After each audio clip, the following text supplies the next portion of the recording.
Andy, my dude, have you heard of the magical website builder known as Squarespace? Ugh, not another Squarespace ad. I feel like every podcast is sponsored by them. Hey, don't knock it till you try it. Yes, okay, it is overhyped, but actually it lives up to the hype.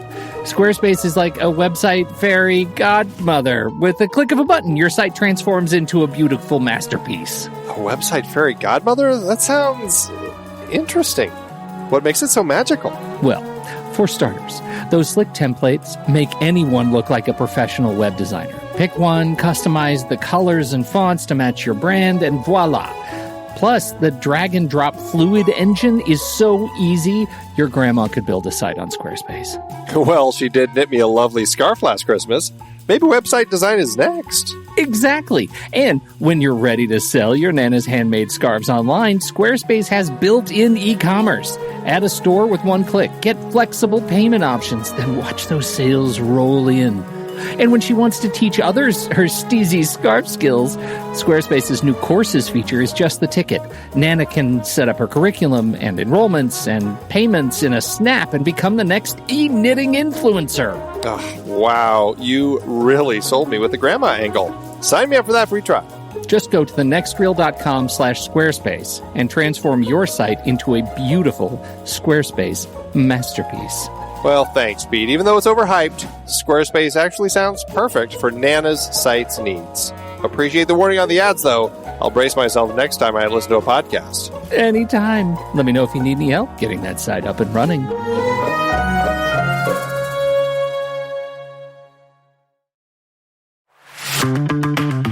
It's hard to believe that we've been having in-depth weekly conversations about movies since 2011. So many great conversations over the years about so many great movies. All that said, producing this show week after week requires a ton of work behind the scenes. Becoming a Next Reel member gives you access to all sorts of additional and exclusive content. Plus, you're helping us keep the lights on.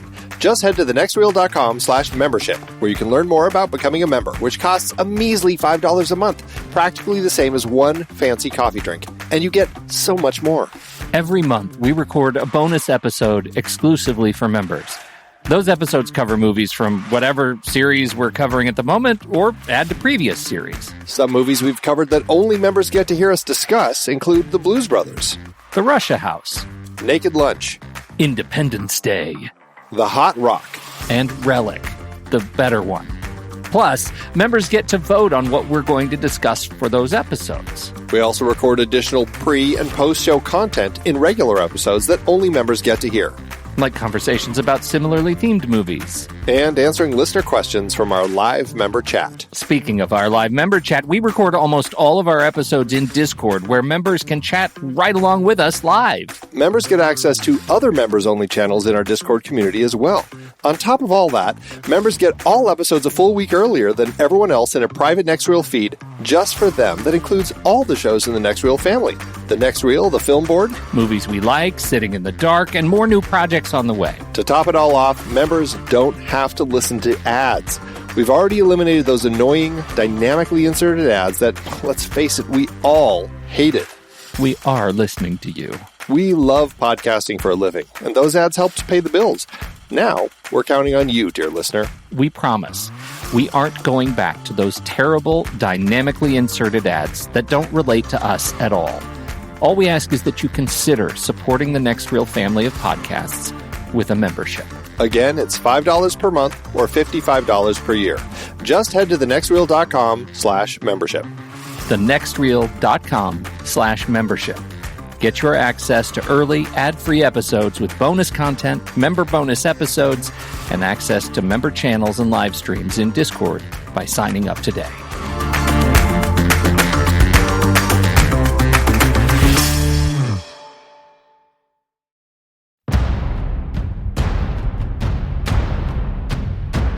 I'm Pete Wright. And I'm Andy Nelson. Welcome to the Next Reel. When the movie ends, our conversation begins. Becket is over. I'm suddenly very intelligent. I think it comes from making love to that French girl last night. It happened in Canterbury, England, 8 centuries ago. A story as ageless as time itself.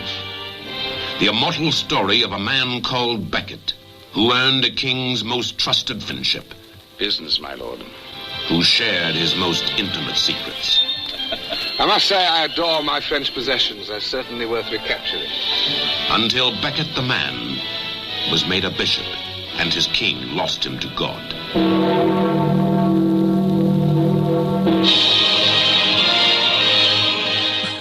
Oh, Peter O'Toole. Oh my God, I love that so much. The first half of this movie is essentially Lethal Weapon, right? It's like it's like this buddy banter that I like a lot.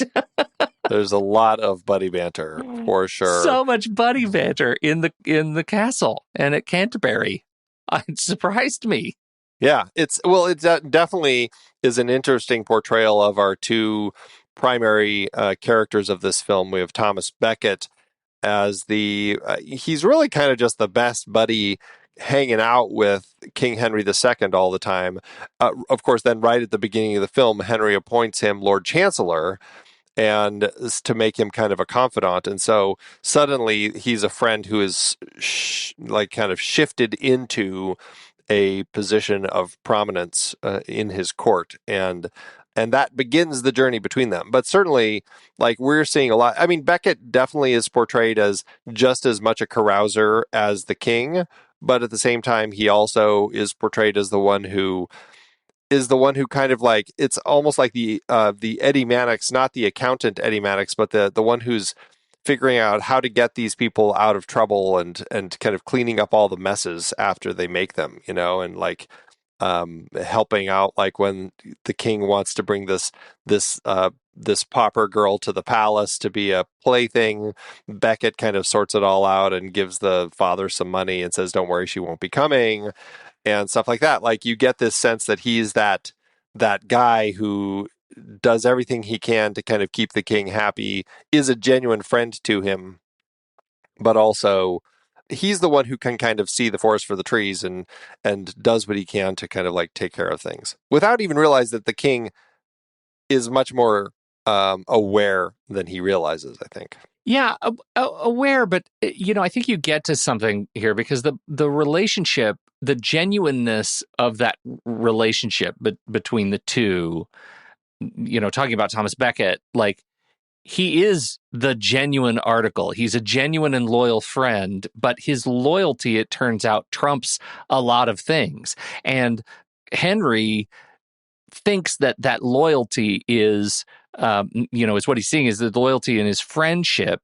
and he's surprised when he realizes that it turns out Becket is actually more loyal to something other than that friendship, but he's loyal to God. And when he's put in a position to shepherd the church, that's what causes the conflict, and that's the surprise to O'Toole. And that rift that comes in their relationship, I think, that makes it funny and hard for them to relate to one another. And I really, really enjoy it as much as I feel like they do a sound job of lampooning the ridiculousness of the crown, the way Henry talks to the people in his service, the political machinations, the rift about the murder, and how one of the priests is murdered by one of the lords. Like, all of that is ridiculous and shouldn't exist. It makes me frustrated and sigh a lot.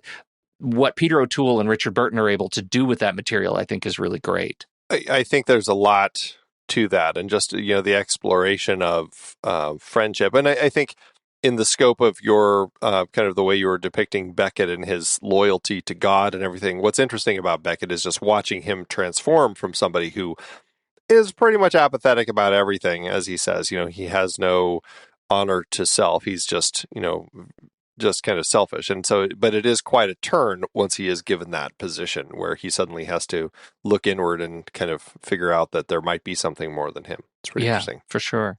Before we dig in too much, though, I just wanted to just say, so we're kicking off a new series with this particular film. We are, of course, talking about the BAFTAs nominees for the 1965 Best Film from Any Source. We've shifted from the Oscars, which we talked about in the 30s, 40s, and 50s. Now we're jumping over across the ocean to the BAFTAs. The BAFTAs started actually in the 40s, the same year Best Years of Our Lives came out. In fact, that was their first winner for Best Film from Any Source. The Best Film from Any Source, I was like, it's such a weird thing. What is this? It's now just called the Best BAFTA Award for Best Film.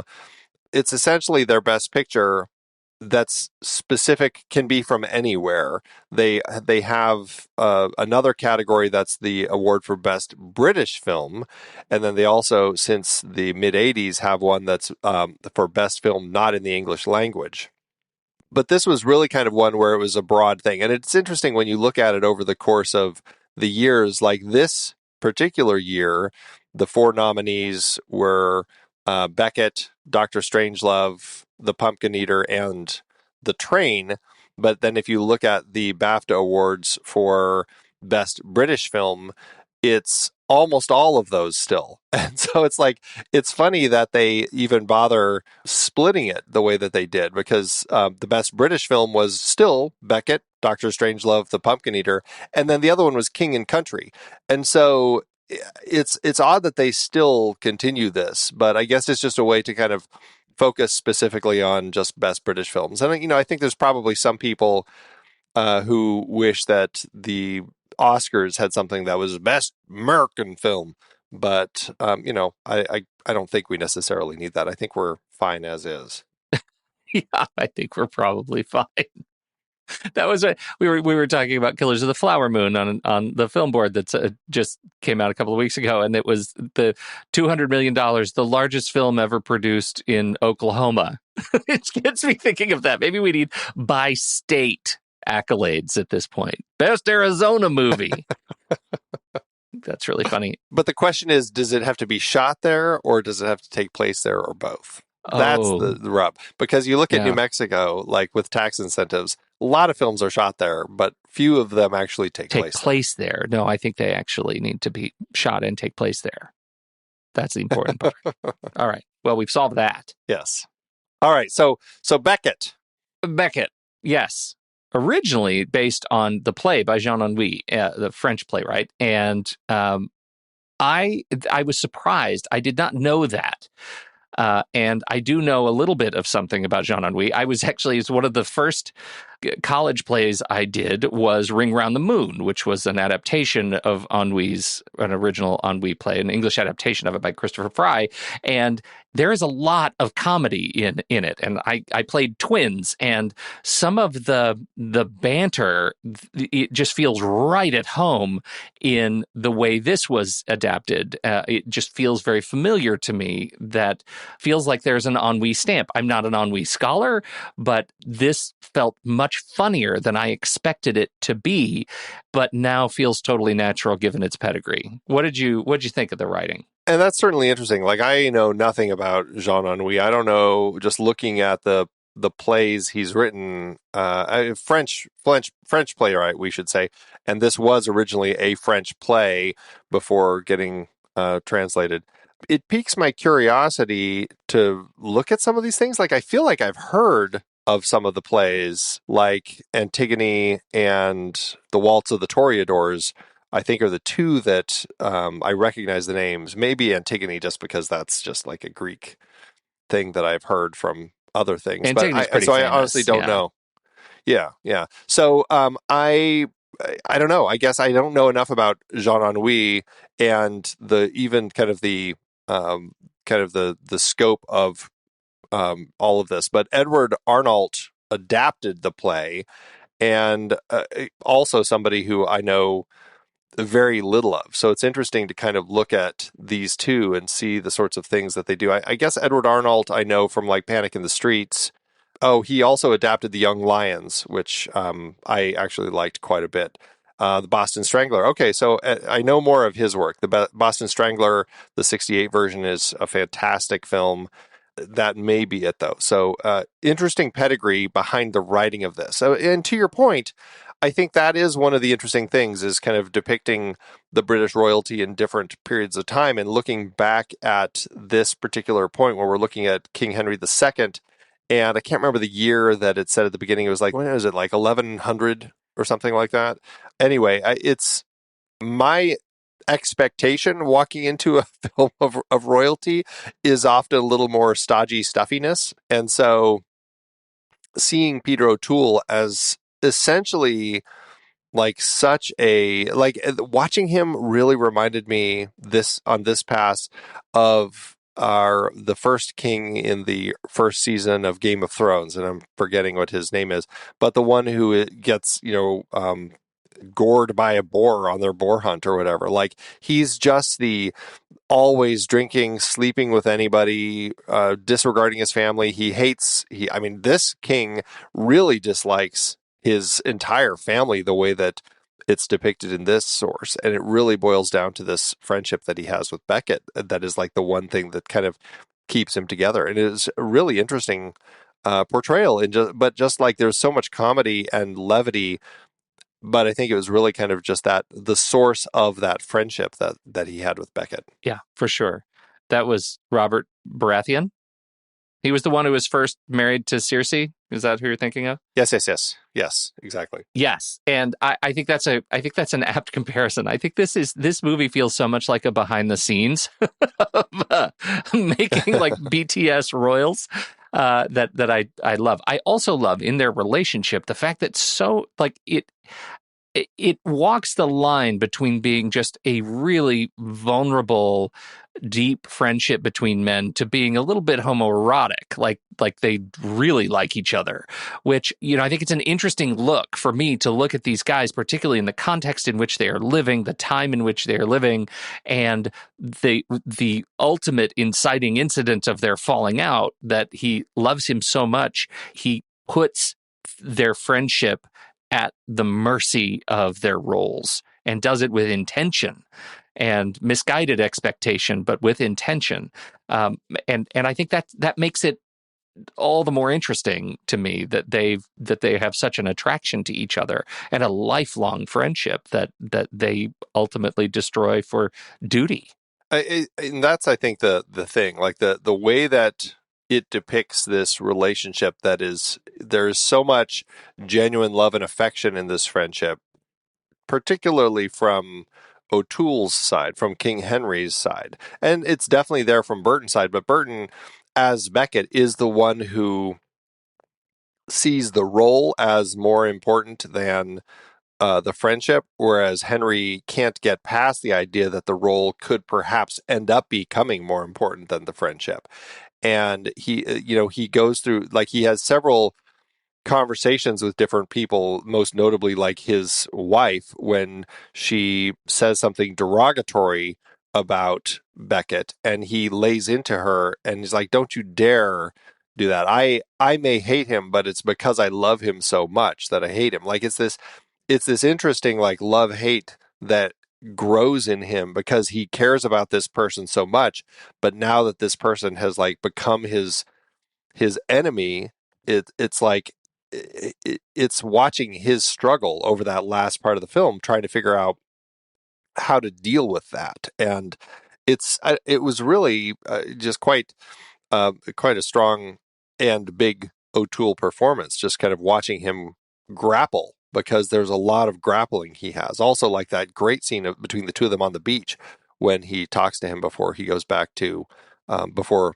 Becket leaves Paris and goes back over to England. Like, just, I mean, it's quite a strong struggle. It really is. And I think we have this is what's interesting that I've been trying to kind of pull apart about particularly O'Toole, but both of them are dealing with this to a different degree. That O'Toole's, his reign comes at the benefit of genealogy, right? Like he's the king because he's in that tree, that particular family tree at just the right place. And so he has always dealt with exactly the same thing we see him dealing with his own son, Henry III, right? When he's just so mean to his son. And but that you have to see as this sort of transference about how much he kind of hates himself, that he feels trapped, that he's like a caged animal in royalty, and the only way out was this friend of his. And yet what we get in Becket is he was gifted by, I would he would probably say divine right. Like he was gifted this position of importance, not inherited, and thereby sees it with greater loyalty to the role, right? Because he never had it, now he has it and he takes it more seriously than we ever see O'Toole taking his, because he's always had it, right? It's that sort of inverse kind of demand curve that they deal with, demand loyalty curve that they're both dealing with. And I think that's one of the fantastic like elements of this play that O'Toole and Burton bring out for me exceptionally, the complexities of their friendship because of their relationship to each of their roles. Does that hit home with you at all? Am I just rambling now? I think that's exactly it. I think Burton, you see him as Becket already stepping up once he's appointed Lord Chancellor to kind of do what the king asks. But that's a role of kind of in the royal vein, as far as like that's one of the people that works directly for the king. And so he's totally like taking on that role as well. You know, he's a person who is very loyal to his king, his friend, but also to the role itself. And I don't think Henry recognizes that when Becket becomes Lord Chancellor, that he is incredibly loyal to the role. And had he recognized that, he might have not granted him the Archbishop of Canterbury role, which he kind of does on a whim, right? They're already constantly fighting with the Archbishop about this whole taxation thing. Henry wants more taxes, and because he's going into France to invade and all this sort of stuff. And the Archbishop just won't budge on all of this. And it's when they're in France, as they've kind of taken one of these towns, that he finds out that the Archbishop is dead. And that's when he's just like, hey, you be Archbishop. And it's like this game to him. And it's like he still doesn't quite recognize the way that Becket takes on these roles. And it's such an interesting thing that really kind of shifts the story from that point forward. Once you have Becket, who we have heard when he's talking to that the woman who is his mistress, I guess. She's one of these people that they had claimed on some conquest, brought back to the palace to live with her, and this was Gwendolen, who was kind of his lover. But you can see how when he's talking to her and she's, kind of they're having this conversation, he admits to her that he has, like, there is nothing in there. He doesn't have that kind of that sense of who he is yet. And I think it's these roles that are kind of shifting that for him. And once he realizes that he's the Archbishop and he has that moment where he prays to God about it and stuff, that it clicks with him and he becomes not just the Archbishop, but a very regimented Archbishop who is going to absolutely follow the rules now. And it just wasn't, I don't think it was something either of them would have expected at the time that Henry granted the role upon him. Yeah, but it's interesting because, like, all that we see of Becket is that every job he has been given by the king, he does with the same degree of loyalty. And we see that transformation because he gives him that sort of chancellorship and makes him put on the first fancy ring that he gets. And he immediately takes on the mantle of that and stands up to other authorities on behalf of the king. Like, there is no reason that the fact that it's a surprise to O'Toole, or I should say to Henry, that Becket has taken this level of loyalty to the role does not mean it's a surprise to us as the audience that Becket has found his way to loyalty to that role. And I think that's an interesting bit of sort of relationship mystery that unfolds in the movie, because there was no reason for us to doubt that that Becket wouldn't take on the mantle of Archbishop with the same degree of ferocity and steadfastness that he's done everything else the king has asked him to do. Whether it's, protecting him from the father of the farm girl in the beginning to, standing up to raise wages and armies from the church through taxation, etc., in the middle of the film. Yeah, he's a very interesting and conflicted character. I mean, he talks about how he really kind of has no sense of honor to anything, but you can see that he definitely has a sense of honor to the king, for sure. at the same time, he also recognizes the king is impulsive and makes a lot of, decisions that you could argue are certainly crass. Like that whole thing with the little, when they're out on the hunt and it starts pouring rain and they take refuge in that kind of the little hut of those paupers. And the king is acting kingly and demanding that this old father who, he constantly is mocking for his ugliness and everything. Again, we haven't even talked about like the Normans versus the Saxons, like that whole part of the story. That's definitely an element here at play, and kind of the bifurcation of the way that people view each other. We don't have different, it's not like skin color or anything that they're seeing, but it's definitely like a difference in the way that they approach each other. And so the king and the noblemen are all Normans, and all of these poor people and everything are Saxons. And so he's really looking down on them even more.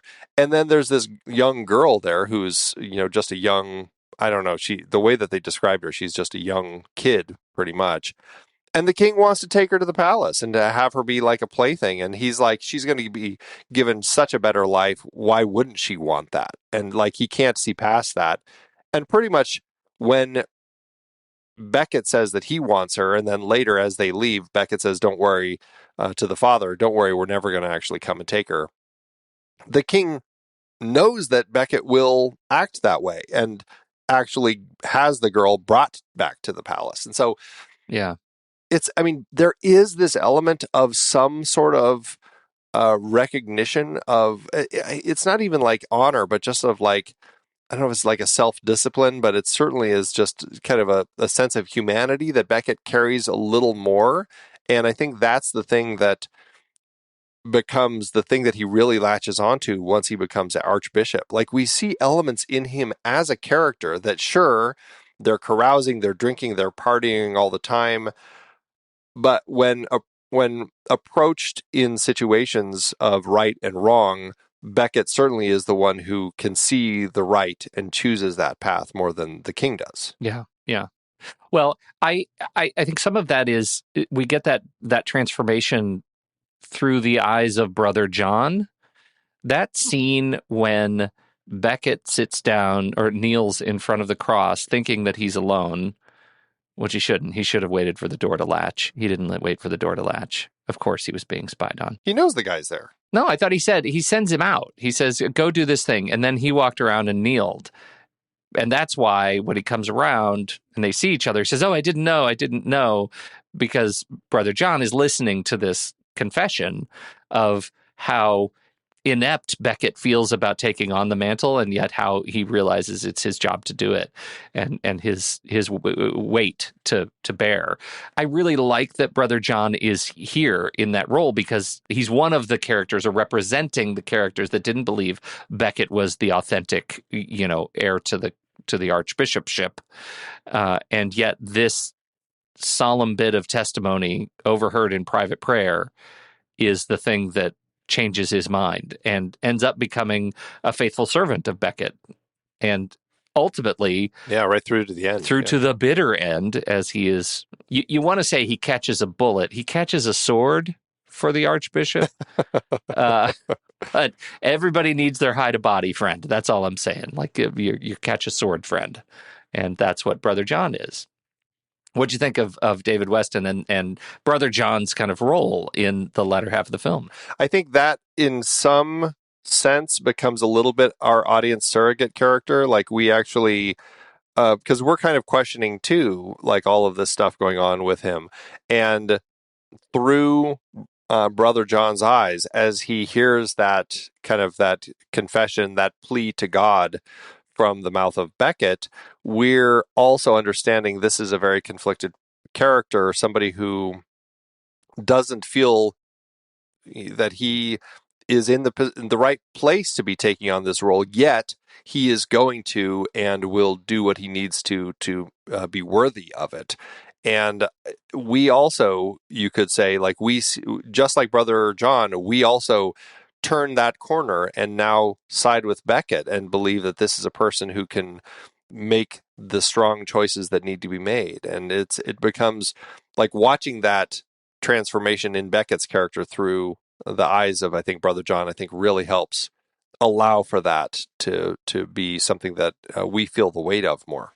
It is that transformation, that sort of transformational point in the film, that King Henry's emotions become almost lampooned, right? He's so off the, like every choice that he makes is more and more ridiculous about the sort of political machinations, chasing him out of England and then chasing him back, across France. We do get to go to France and see John Gielgud as King Louis, and he's a player. He is a player, and we get to see that, how these countries are sort of, machining politics against one another. I love that piece of it. Not just the countries, but he also goes to the Vatican and has a meeting with the Pope. And, we're getting this behind the scenes conversation between the Pope and his right-hand person that also reveals that it's not just the matters of the church that they are paying attention to, but it's very much their own relation with all of the politicking going on at this particular point in time. And how are we going to be getting along with England and these other countries if we allow this person to make these choices? And that's interesting because, this is very much a story, as much as it is a story about friends and friendship between Henry and Thomas. It also is a story of the battle between church and state. And that's really what fuels the whole first part of the film, is because Henry needs money in his coffers to kind of continue his war, and he's trying to raise taxes on all the people, but he also wants to tax the church, and the church doesn't want to pay. And it's this whole, we've already created this separation between church and state, but at the same time, they also need to work together. And then that's what fuels the fire when Becket becomes archbishop, because one of the priests is accused of this crime and ends up getting killed by one, I don't know, is it one of the barons or one of the lords? One of the lords. And that's the whole thing. Like, Becket doesn't side with Henry. He sides with the church and ends up excommunicating this lord. I like that the way they portray that also, because they're not portraying it like the priest was in the right. They're pretty much saying, what, the priest, because he was accused of, sleeping with a young girl, like a very young girl. Everything Becket says is, we, the church's ecclesiastical trial, we're the ones who should have handled that, not the courts, not the British courts. And you didn't hand him over, you just took it into your own hands and ended up killing him. He's not saying the priest is innocent. There can be a lot of argument made about where the Catholic Church goes from this point and what happens, because they rely on their ecclesiastical trials so much and not actual law. But that's another point.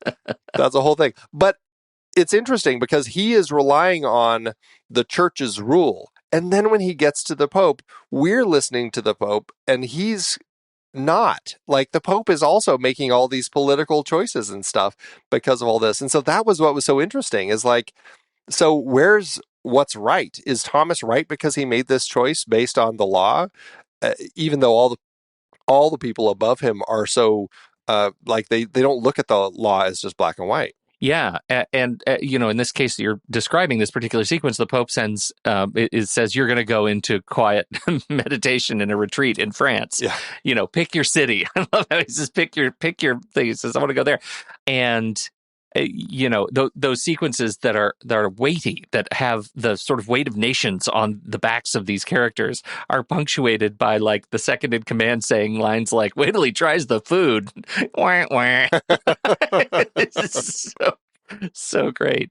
You mentioned you dropped the Saxons and the Normans. Yeah. I mean, do we need to try to dust off our Battle of Hastings history to get to this, to what's going on in this movie? It's a whole thing that I don't fully understand, but I know there's like in the Middle Ages, this whole battle between the Normans and the Saxons, and the Normans were the Vikings.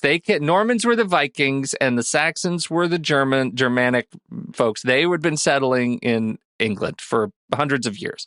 Normans come in and fight. And it was William the Conqueror, I think, was the leader there. And it was Harold. Harold was the one who got shot in the eye and how he died. He was the Saxon King Harold who was shot in the eye and killed. And that was the Battle of Hastings. That was 1066, right? That was a big turn because this takes place in the 1100s, right? Years later, after the Normans had come and built a bunch of castles across England to in defense of England. That brings us to today, where we have today in movie time, where we have Becket and King Henry, who so Henry is Norman and Becket is Saxon. Right. And that's the sort of Romeo and Juliet relationship of their story. Two families who shall never be together. Exactly. Which is interesting because it's brought up often that Becket is a Saxon, but it's very much one of those things where it's like, well, he's Saxon by blood, but he's really Norman by attitude. Like, it really seems like Henry is just like, he doesn't care a lick about where he's from. He is everything that represents what a good Norman is anyway. And so you just get this sense that he really just does not look much at him being a Saxon. And even when he's mocking the Saxons and everything, like, Thomas seems kind of right there with him. He doesn't really seem to be too troubled by where he's from.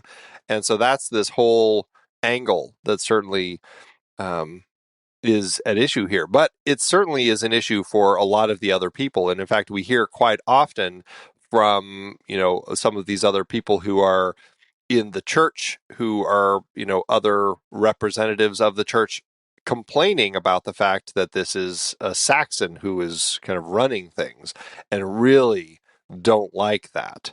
And so it makes for a very interesting addition.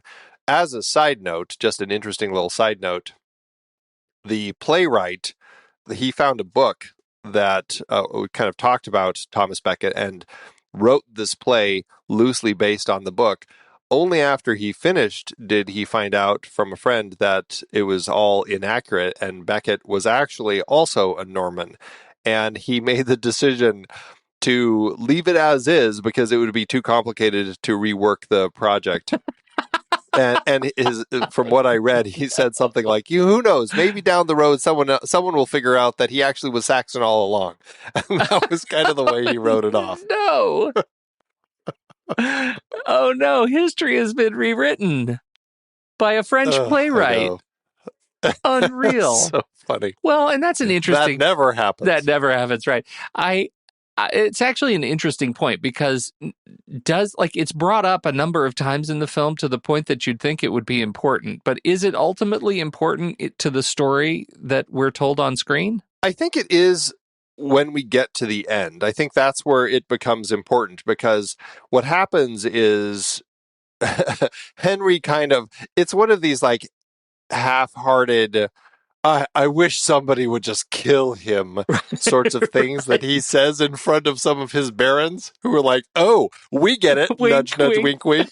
We'll go kill him for you. It's like so funny the way that happens. But anyway, so he ends up having these barons kill him, and everybody pretty much knows what happened.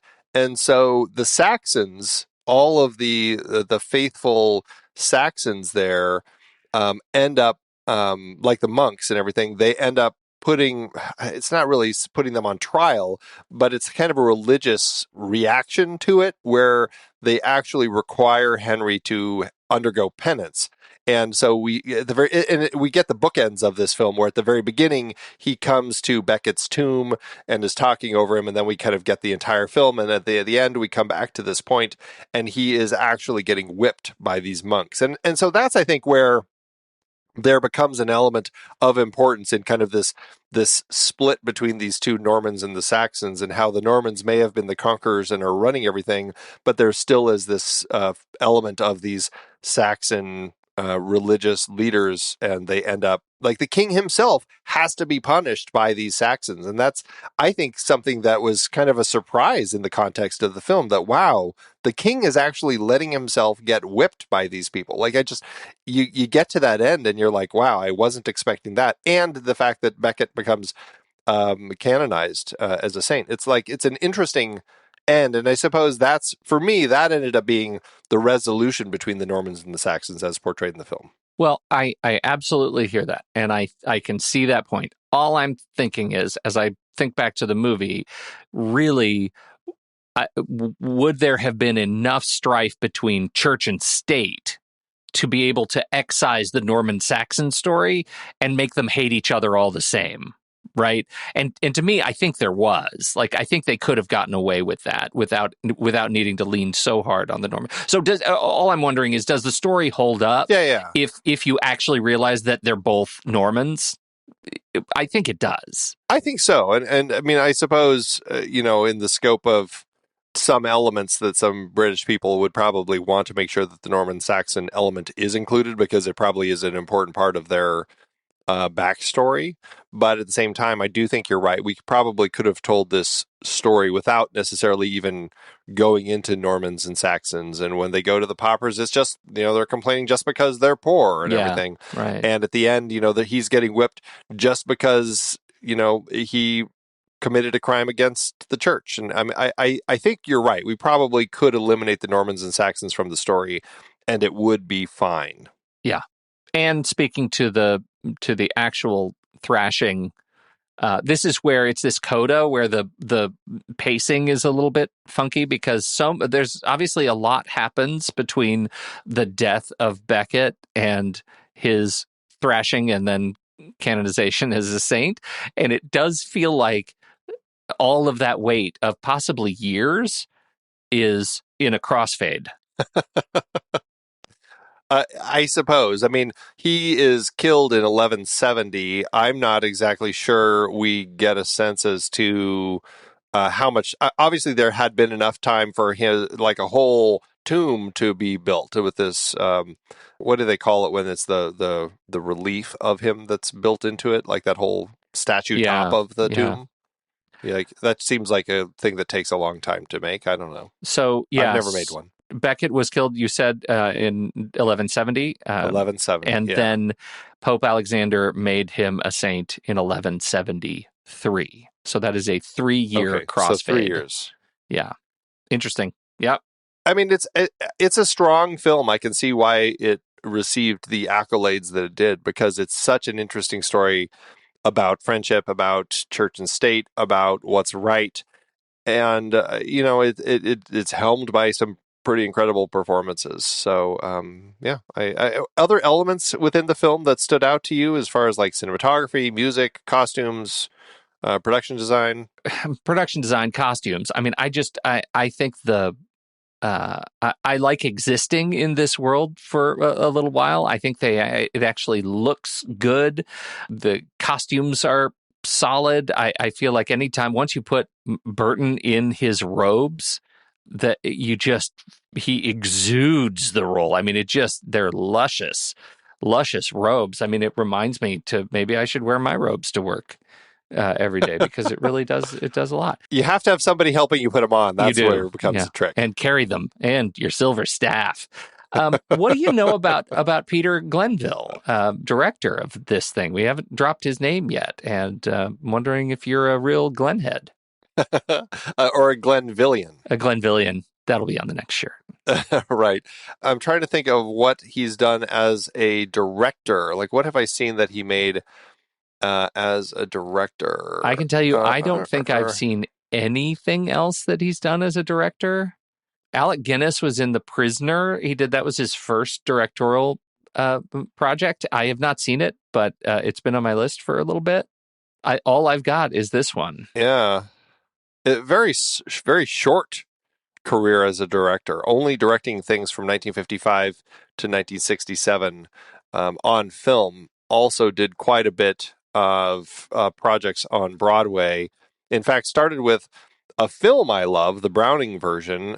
His directorial debut on Broadway was the play, The Browning version. and he also directed The Innocents stage adaptation. So I really like projects that he has been involved with as films, but I've never seen anything of his films. I've only seen the films of plays that he previously had done, which really doesn't relate to him in the slightest. I think what's interesting about this direction is that it felt like, I mean, it's a 2.5-hour film, and it does not feel like a 2.5-hour film. It is paced just right.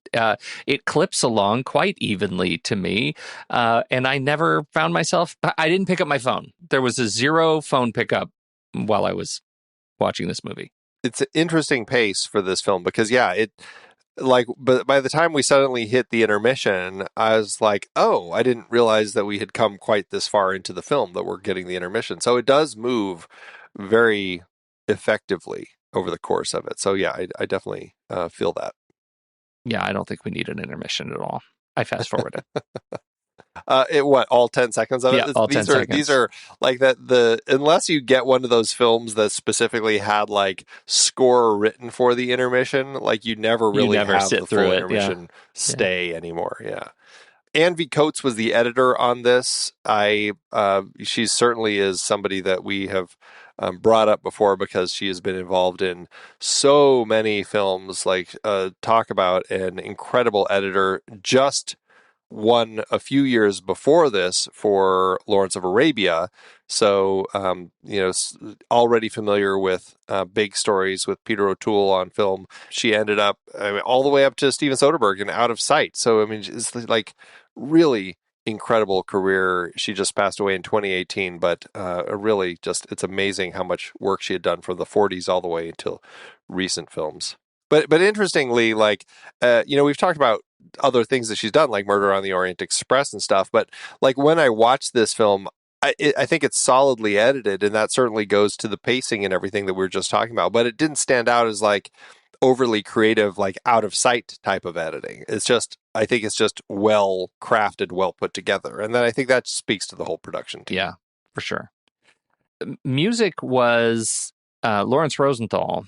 Looking at his credits, they're extensive, not in a small part because a lot of his stuff, it looks like he worked as a stock composer. So a lot of his stuff has been used in all kinds of video games. He did, he's also done some bespoke scores, it looks like, for some video game work lately, or in the late 90s, early 2000s.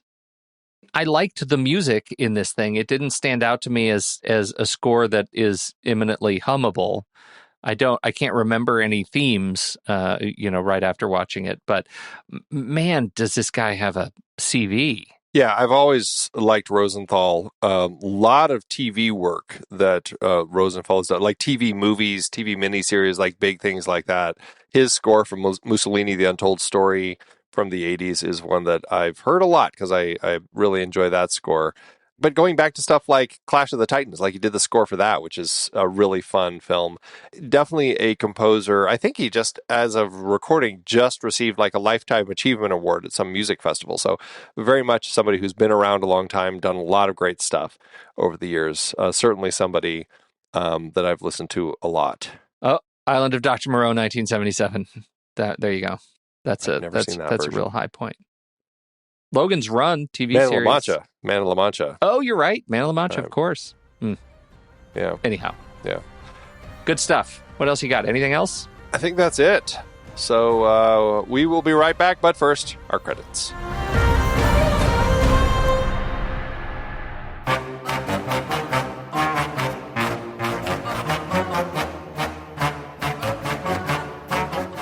The Next Reel is a production of True Story FM. Engineering by Andy Nelson, music by Ian Post, Oriel Novella, and Eli Catlin. Andy usually finds all the stats for the awards and numbers at the-numbers.com, boxofficemojo.com, imdb.com, and wikipedia.org. Find the show at truestory.fm, and if your podcast app allows ratings and reviews, please consider doing that for our show.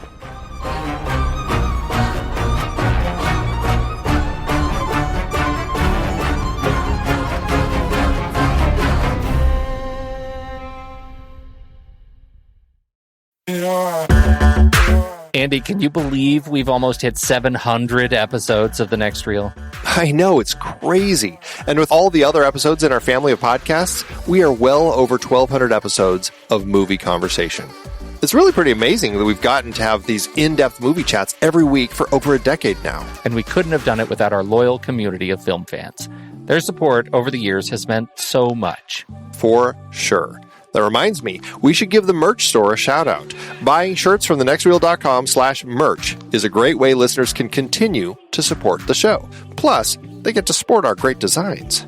Absolutely. I think sometimes folks forget we have a variety of shirts, mugs, phone cases, and more available. In fact, a great place to start is with a shirt sporting the Next Reel's logo. We also have that classic Fast Times Spicoli Surf School tee, or the weirdly popular Rusty's European Tour shirt. The one from National Lampoon's European Vacation. Why is that so popular? Search me, but we have sold a ridiculous number of those. I guess there are a lot of Rustys taking trips to Europe? We're always adding new designs based on movies we've covered, like our brand new design for a streetcar named Desire, featuring a streetcar named Desire.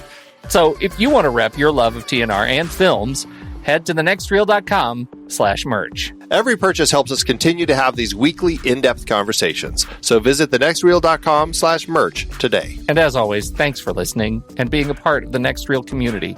We've got lots more great movie chats coming your way. All right, Andy, sequels and remakes. Big line of remakes of Becket. Well, for our member pre-show chat, we talk about a lot of our favorite stories about British royalty. And one that I didn't bring up, as much as I love the film, because I knew I was going to bring it up here.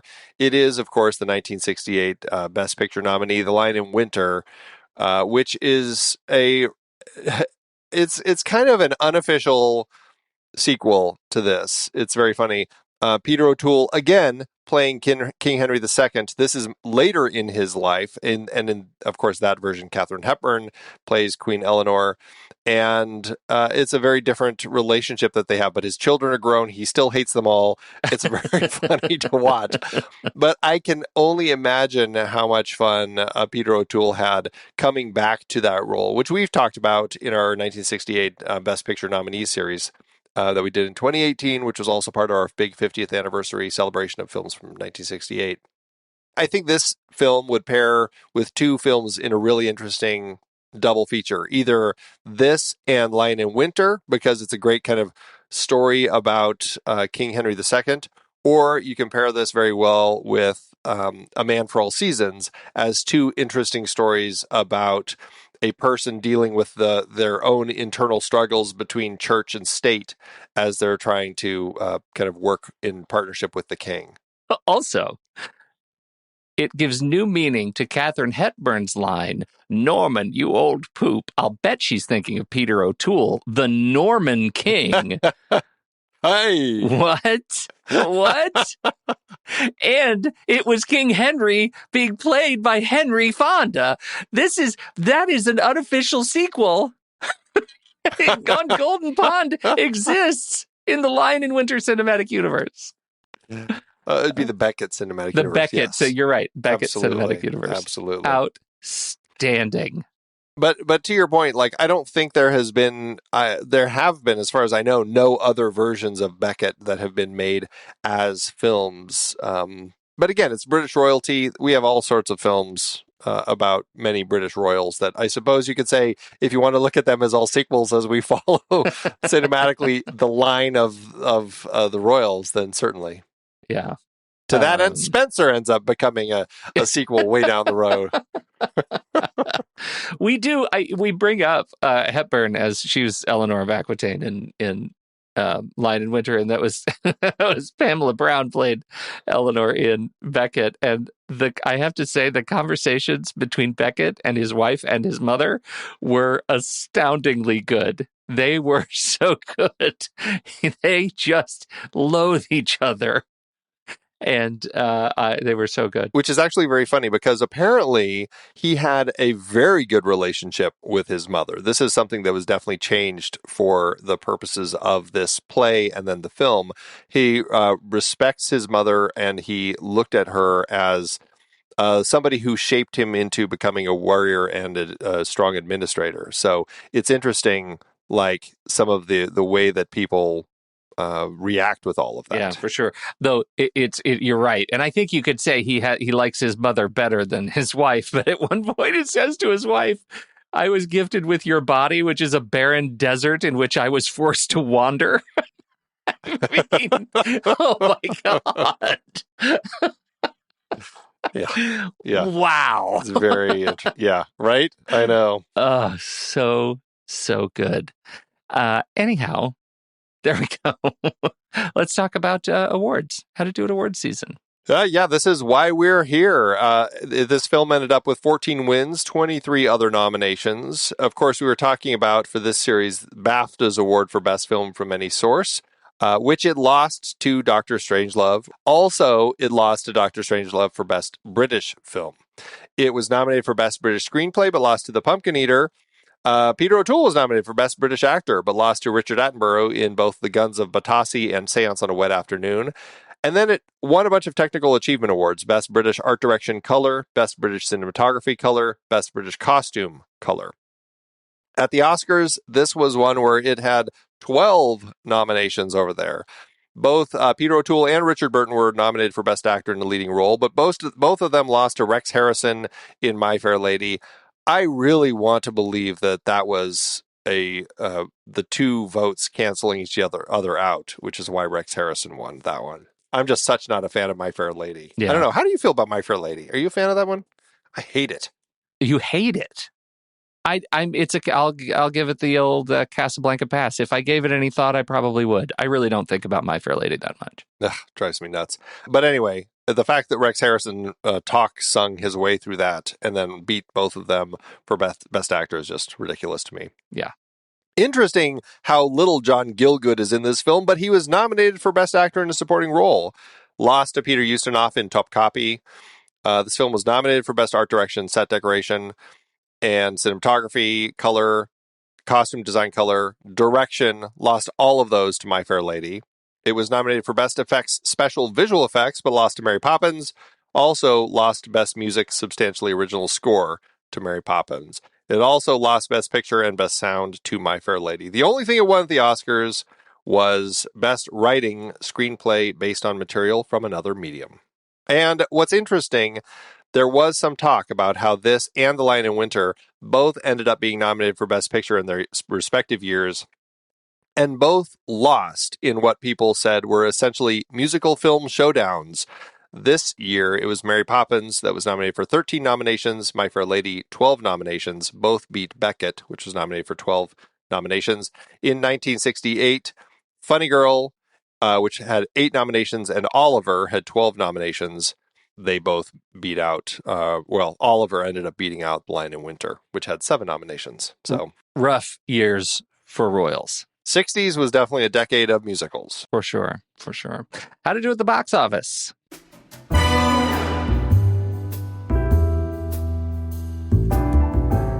You know, this was a really thin for this one, but there was just enough to scrape something together. It looks like Glenville had a budget of $3 million to make this, or $28.8 million in today's dollars. The movie opened here in the States March 11th, 1964, opposite the Western comedy Mail Order Bride. It then opened in the UK March 25th. I couldn't figure out why it opened in the US before the UK when it seems to be such a British film, but it did. The movie did well for itself, though. I could only find domestic numbers. But here it earned $9.1 million, or $88 million in today's dollars. That lands it with an adjusted profit per finished minute of $400,000. Not bad. $400,000 a minute. Dare to dream. I love the movie. I'm really glad we watched it. I had a great time with it. It was fun and zipped right along. And even if it lies to me about the history of the Normans and the Saxons in just one small part, I call it a win. Yeah, it's a really interesting film. Great performances. Certainly a strong one for sure. Well, we'll be right back for our ratings. But first, here's the trailer for next week's movie, Jack Clayton's The Pumpkin Eater. This is the moment they had hungered for. The phone is stilled, the children all in bed. Now they are alone, just the two of them. It is the worst thing that could have happened. A love story completely unconventional. A love match gripped by physical attraction, torn apart by emotional violence.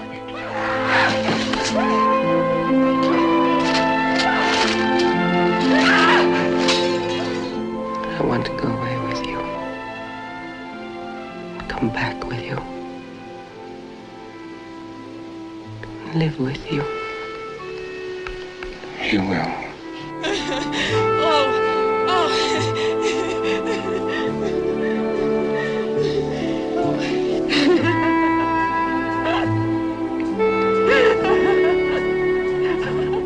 What are you sniggering for? I think it's funny, I suppose, because I tell the truth for once. The truth.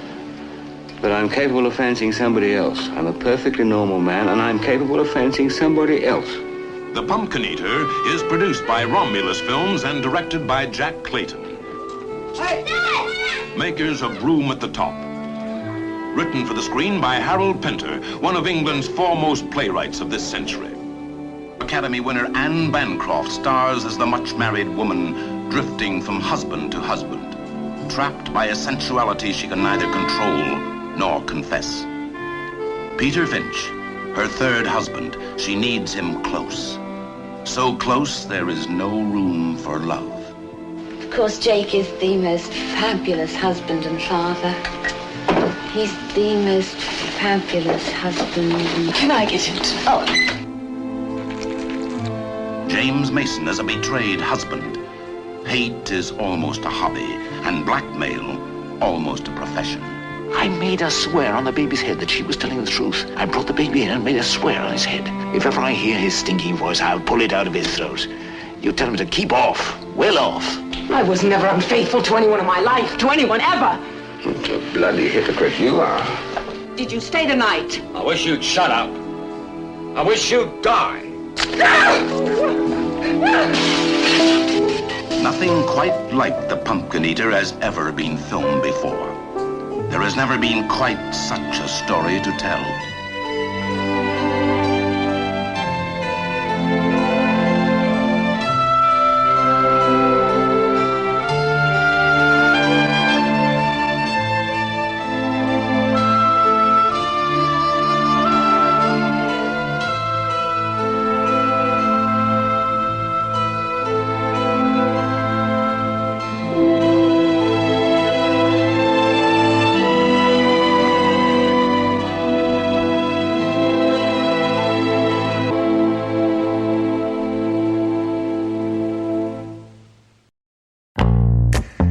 It is hard to believe we've been having in-depth weekly conversations about movies since 2011. You're telling me producing this show week after week is so much fun, but it does require a lot of work behind the scenes.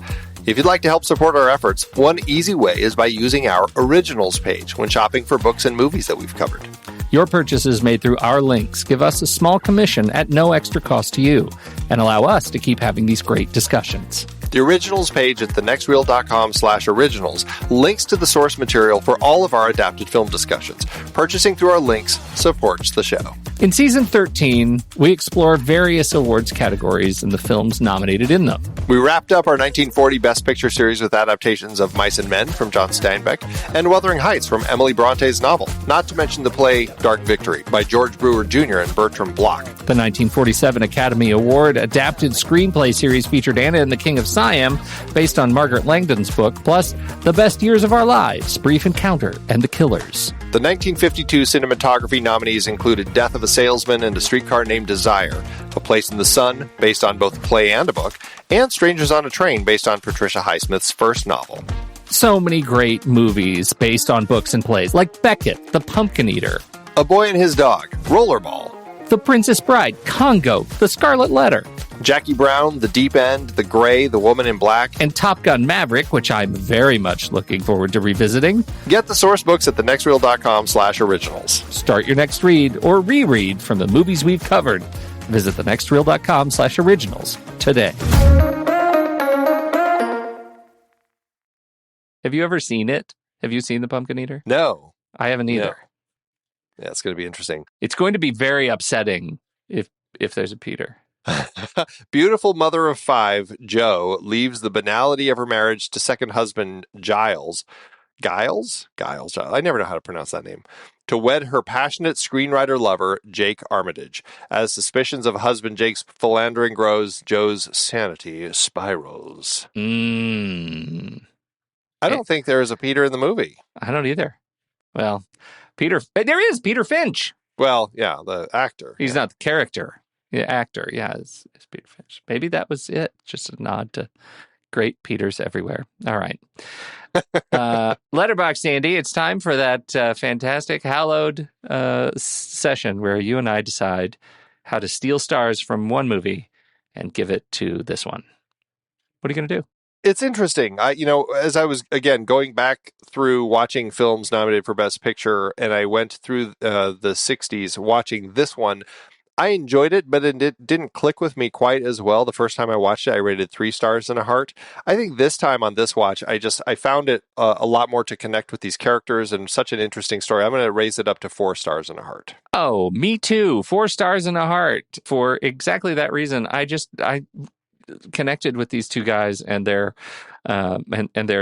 relationship right away, and ended up having a really good time with this movie. A much better time with the movie than I expected when looking at the poster, which literally has Peter O'Toole bowing under the weight of the crown on his head. It's like metaphor. This is I'm looking at the poster on Letterboxd right now that it's showing, which is a very austere poster with Becket very small over his shoulder, the little birdie on his shoulder. So the weight of the crown is heavy, is all I'm saying. I thought this was going to be a much sadder movie than it was. Yeah, it's a strong one, definitely worth checking out in the line of stories about British royalty. So anyway, you can find us over at Letterboxd. I'm at Soda Creek Film. Pete is at Pete Wright. So, what did you think about Becket? We would love to hear your thoughts. Hop into the Show Talk channel over in our Discord community, where we will be talking about the movie this week. When the movie ends, our conversation begins.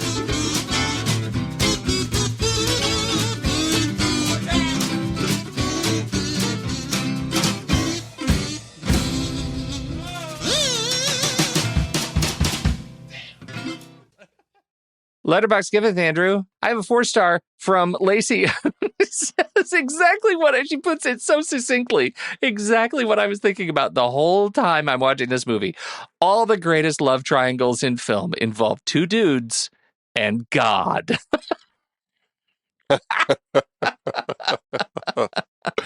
Oh, that is awesome. Well, there's definitely a lot that bring up the homoerotic tones that you certainly get between this. And I just went with one. It was Vivian's 5-star, 2 bros sitting in England 5 hours apart because they're not gay. Nope. Just 2 bros. Yep, we're just 2 bros here. Okay. Thanks, Letterboxd.